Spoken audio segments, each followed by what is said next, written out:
What's up, Toy Fam, and welcome back to another Throwback Thursday here on your Toytally Cool channel. I'm Big Joe, taking you on another adventure to the world of the G.I. Joe. Yes, we have another Viper that we will be showing you today, and it's just one of those off the beaten path kind of Viper, and it's none other than the semi-automatic weapon Saw Viper. Pretty weird looking Viper if you ask me, but if you look at it from the box, from the front of the box, you see the window and you see the Saw Viper right here, right? On the right side, you see a meaner looking Saw Viper in his action pose. Right? There was no Saw Viper there. What was I pointing at? Okay, he is number 147 in the G.I. Joe release. And on the back, you see the Saw Viper in the action pose that I was telling you about. And you've got the accessories also. All right, so enough with the chit-chat. Let's open him up. Open him up. All right. Okay.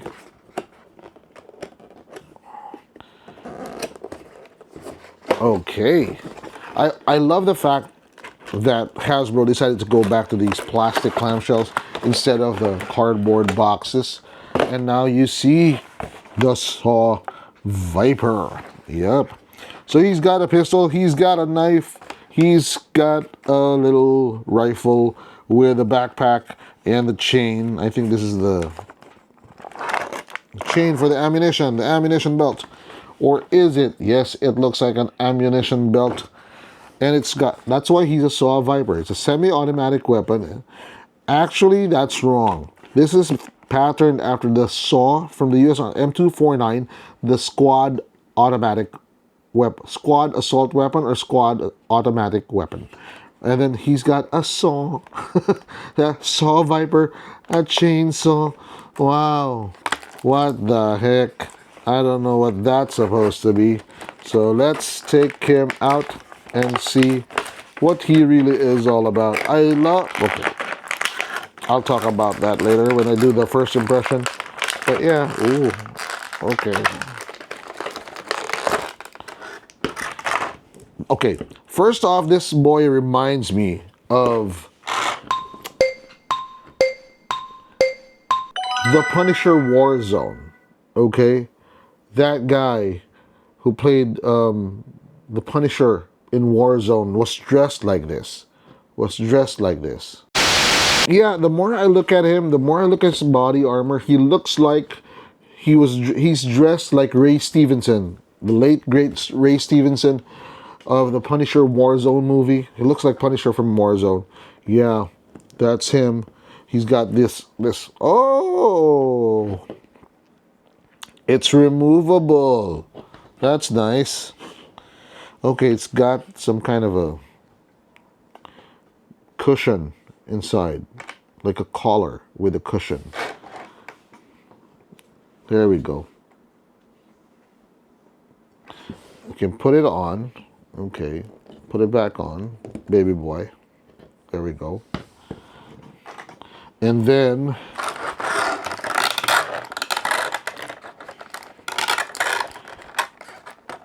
he looks so sad. Why does he look so sad? Probably because you can't see half his face.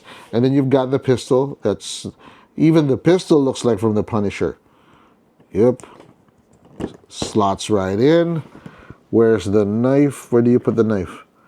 No, you don't have anywhere to put the knife in. There's no knife holster. But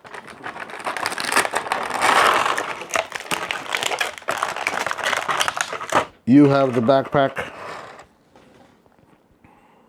Okay, it's got a handle. It even has a handle so he can carry it. Okay, but it goes on the back. I love the color. I don't know why. It looks like an eggplant or a plum. Okay, there we go. It's in. All right. Okay.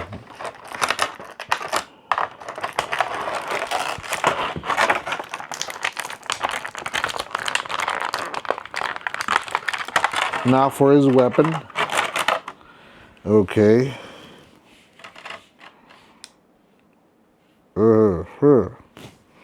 How's this supposed to look? Okay, you've got the rifle. Okay, it's on. Okay, so that's how it's supposed to look. You got the rifle, and there's a slot at the bottom for the saw. It just sticks right in. Okay, so this is the top handle. So he carries the rifle like this with the pistol grip, and he carries the top half or the forward half with this. So let's put it in his hand and see how it looks. There we go. Easier than most GI Joes.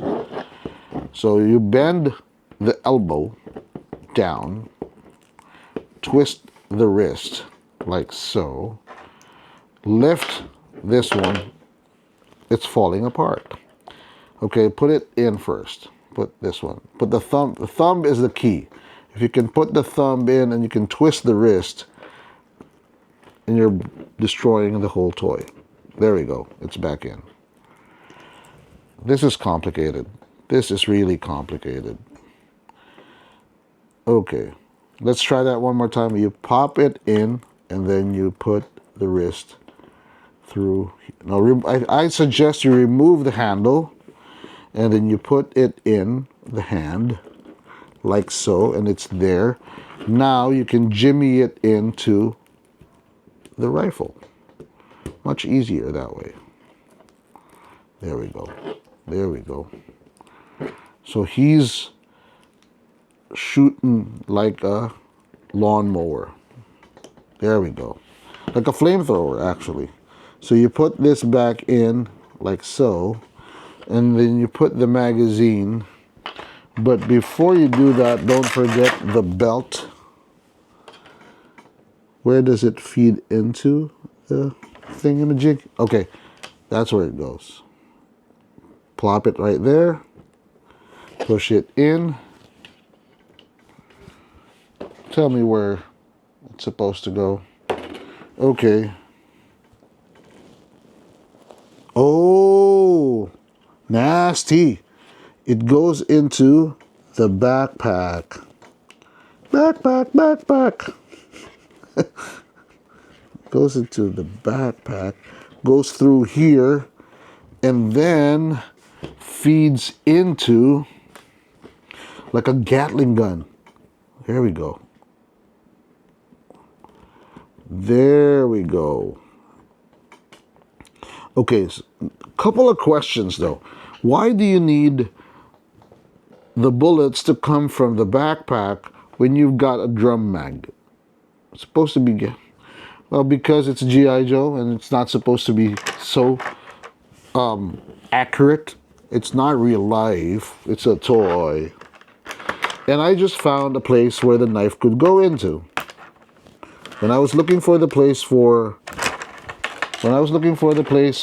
the magazine, for the chain, the ammo chain, the ammo belt, I found a place for the knife.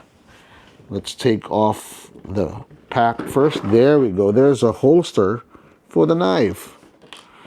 And then it goes in like this. I'll use the other hand. Goes in like this. Oh, wow. Okay. I'm loving this.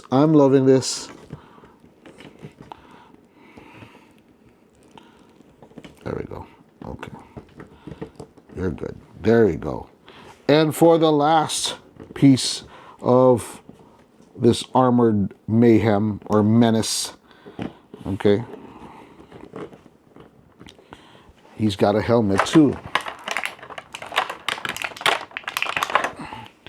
And it just goes on top of his head. Like so. Wow, okay. That's a look. Looks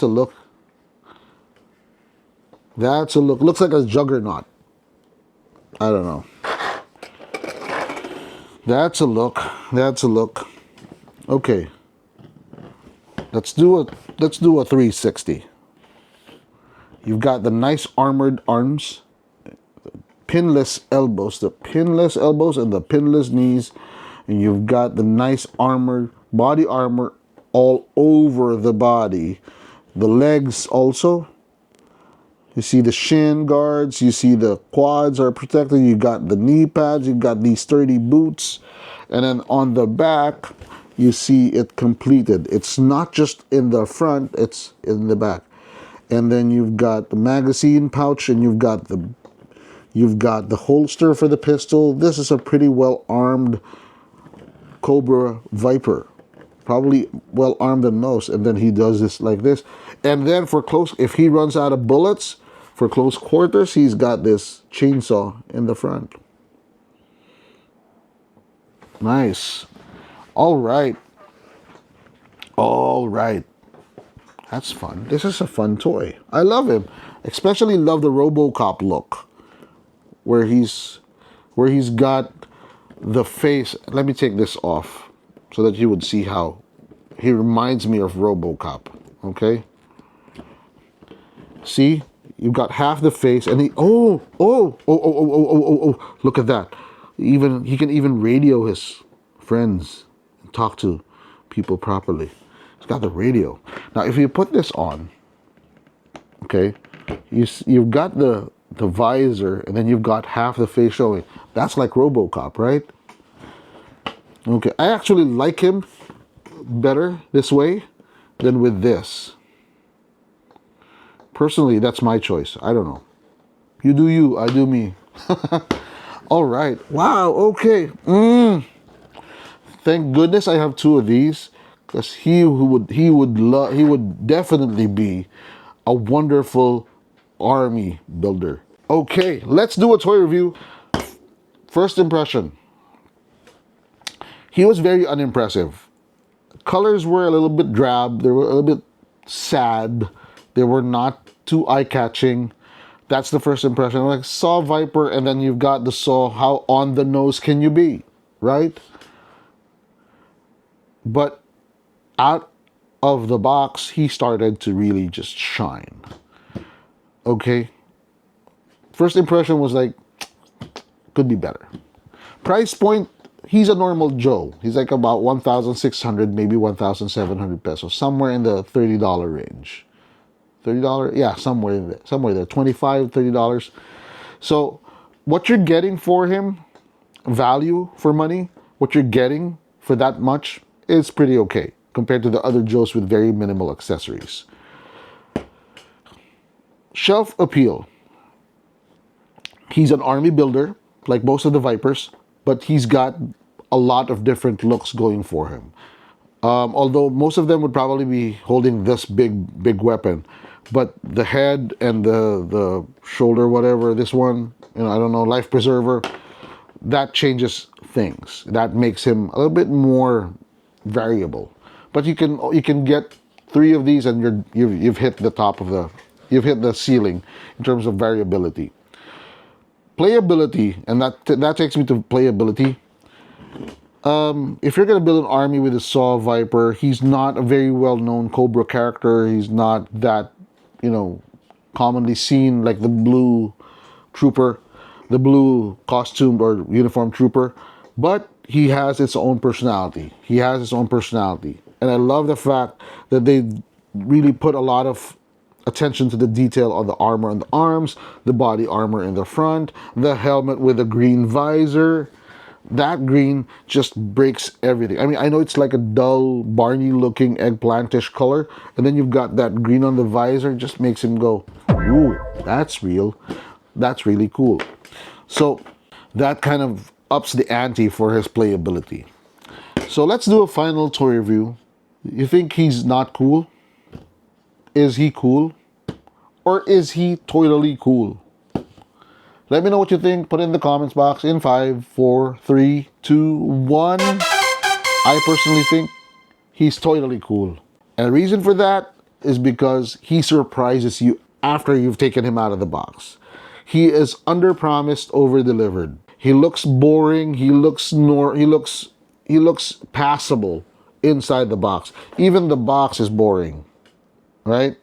But when you take him out and you see how he stands, how well built he is, and how properly thought of the accessories are with connection to the character of the toy, all of these things come together to make for a very Toytally Cool action figure. So that is the end of our episode, and thank you for watching. Hope to see you on the next one. Don't forget to hit like, subscribe, and ring that bell button. Follow us on Facebook, TikTok, and Instagram. And don't forget, this is Big Joe reminding you, toys are not just cool. They're totally cool. So happy collecting. Bye-bye.